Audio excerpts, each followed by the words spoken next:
하나님 말씀은 누가복음 15장 11절부터 32절 말씀입니다. 20절부터 24절 말씀을 보고 누가복음 15장 11절부터 32절 말씀을 나누도록 하겠습니다. 우리 20절부터 24절 합독하겠습니다. 이에 일어나서 아버지께로 돌아가니라. 아직도 거리가 먼데 아버지가 그를 보고 측은히 여겨 달려가 목을 안고 입을 맞추니 아들이 이르되 아버지 내가 하늘과 아버지께 죄를 지었사오니 지금부터는 아버지의 아들이라 일컬음을 감당하지 못하겠나이다 하니 하나 아버지는 종들에게 이르되 제일 좋은 옷을 내어다가 입히고 손에 가락지를 끼우고 발에 신을 신기라. 그리고 살찐 송아지를 끌어다가 잡으라. 우리가 먹고 즐기자. 이 내 아들은 죽었다가 다시 살아났으며 내가 잃었다가 다시 얻었노라 하니 그들이 즐거워하더라. 아멘.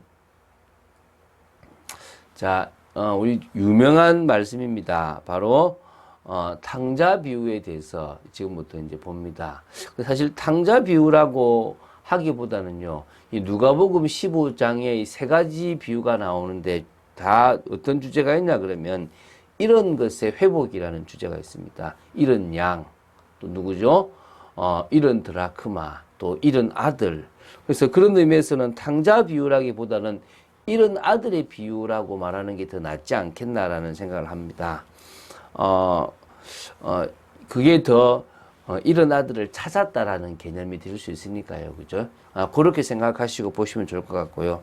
어쨌든 어떤 사람이 두 아들이 있었습니다. 이 두 아들은 나중에 보시면 알겠지만 좁게 본다면 첫째 아들은 유대인 중에서 하나님을 나름대로 잘 믿는다고 생각하는 유대 종교 지도자들을 생각하면 되고요.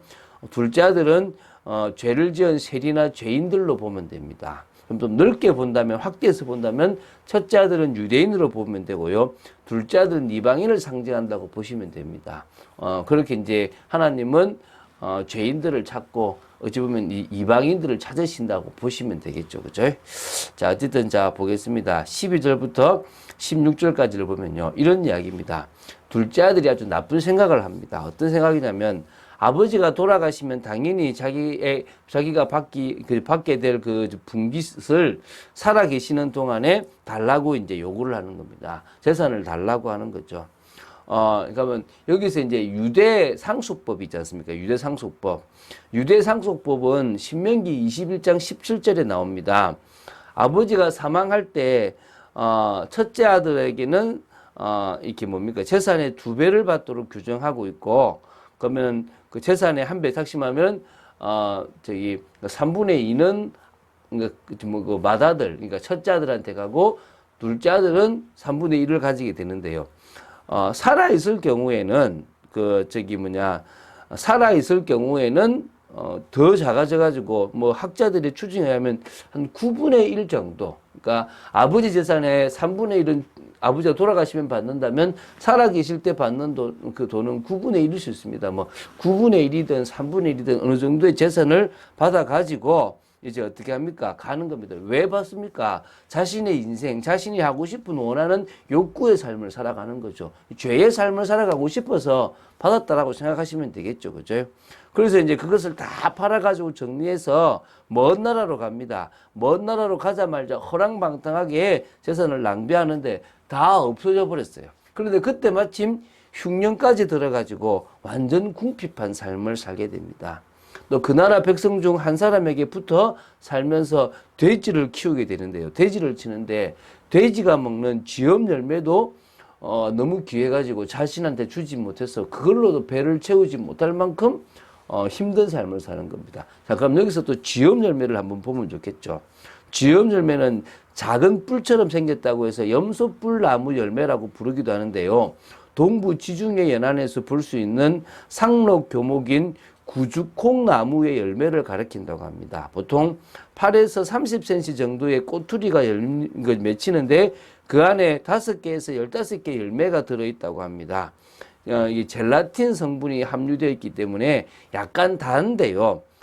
주로 가축 사료로 많이 사용되는데 정말 기근 시에는 가난한 사람들이 먹기도 하는 식량으로 먹기도 하는 겁니다. 근데 그걸 먹었다니까 역시 하나님을 떠나면 그러니까 아버지를 떠난 삶이 불행하듯이 하나님을 떠난 삶이 불행을 준다라고 보시면 되겠습니다. 이제 이때가 되니까 스스로 이제 깨닫게 되는 거죠. 자신의 처지와 잘못이 무엇인지를 알게 됩니다. 내 아버지에게는 양식이 풍족한 좀 품꾼이 얼마나 많은가. 나는 여기서 줄여 죽는구나라고 하면서 이제 아버지께 용서를 빌어야 되겠다 생각합니다. 아버지, 내가 하늘과 아버지께 죄를 지었사오니 지금부터는 아버지 아들이라 일컬음을 감당하지 못하겠나이다. 나를 품꾼의 하나로 보소서라고 이렇게 이야기하려고 찾아가는 겁니다. 찾아가는데요. 아버지가 얼마나 매일 아들이 올 그 길을 쳐다봤는지요. 저 멀리서 진짜 궁핍한 한 사람이 오는데 아들인지를 알아봐요. 알아보고 뭡니까? 측은히 여기서 달려가서 목을 안고 입을 맞추고 이렇게 내 아들아라고 이제 안아주는 겁니다. 이것이 아버지의 마음이고 이것이 바로 하나님의 마음이심을 아시게 되길 바랍니다. 자, 21절부터 24절을 보겠습니다. 이제 둘째 아들은 아버지께 잘못을 고백합니다. 아버지, 내가 하늘과 아버지께 죄를 지었사오니 지금부터는 아버지의 아들의 일컬음을 감당치 못하겠나이다 라고 이렇게 사죄를 합니다. 그런데 그런 사죄에도 불구하고 아버지는 종을 시켰어요. 제일 좋은 옷을 내어다가 입히고 손에 가락지를 끼우고 발에 신을 신기라. 그리고 살찐 송아지를 끌어다가 잡으라. 우리가 먹고 즐기자. 이 내 아들은 죽었다가 다시 살아났으며 내가 잃었다가 다시 얻었노라 라고 얘기합니다.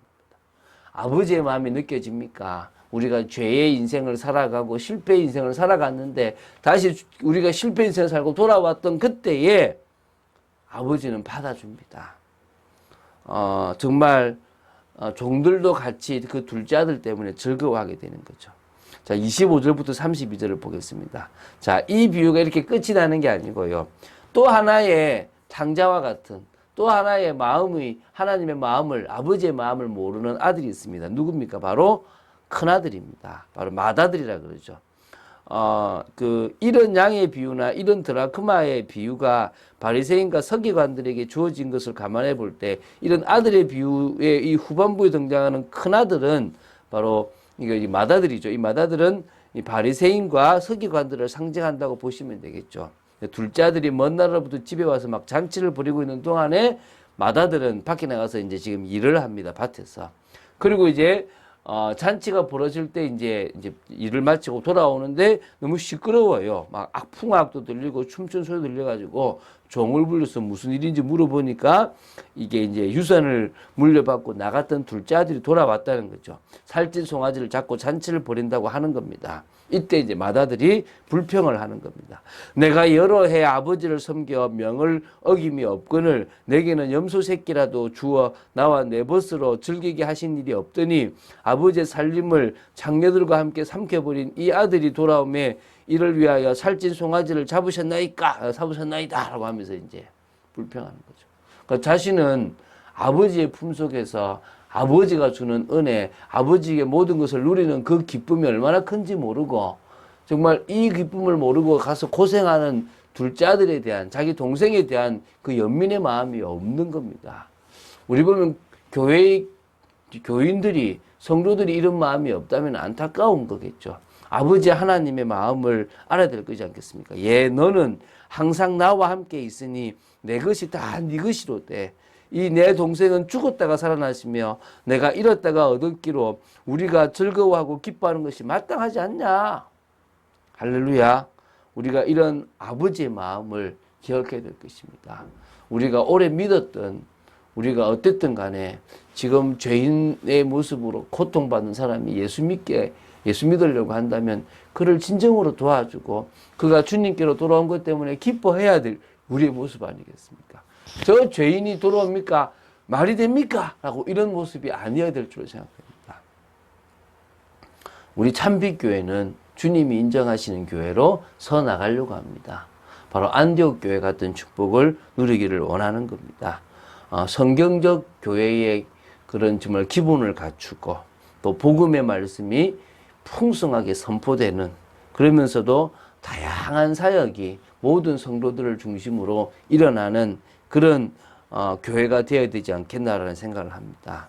그래서 어떤 의미에서는 사도행전의 응답과 성령의 역사로 은혜와 평강이 넘치고 그리고 교회에서 헌신하고 수고하는 사람들을 알아봐주고 또 정말 인정해주는 그런 교회.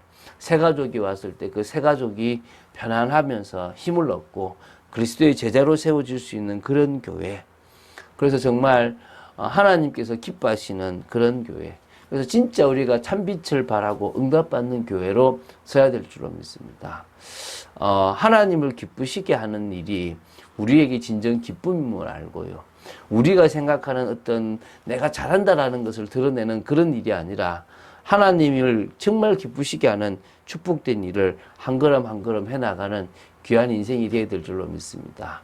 그런 인생이 되기 위해서 오늘도 믿음으로 서 있는 축복 속에 있어야 될 줄로 믿습니다. 하나님의 뜻을 이루는 귀한 삶 속으로 들어가야 될 줄로 믿습니다.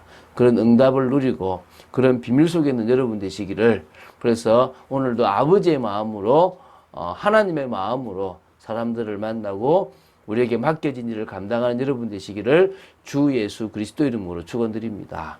주는 그리스도시요 살아계신 하나님의 아들이심을 고백합니다. 말씀 따라가는 축복 누리기를 간절히 소원합니다. 믿음으로 서 있기를 원합니다. 주장하여 주시옵소서. 은혜 내려 주시옵소서. 말씀 따라가는 비밀 속에 있기를 간절히 소원하며 아버지의 마음과 뜻을 가지고 하나님의 뜻을 이루는 귀한 삶을 살아가기를 간절히 소원합니다. 지켜 주시옵소서. 감사드립니다. 주 예수 그리스도 이름으로 기도드립니다. 아멘.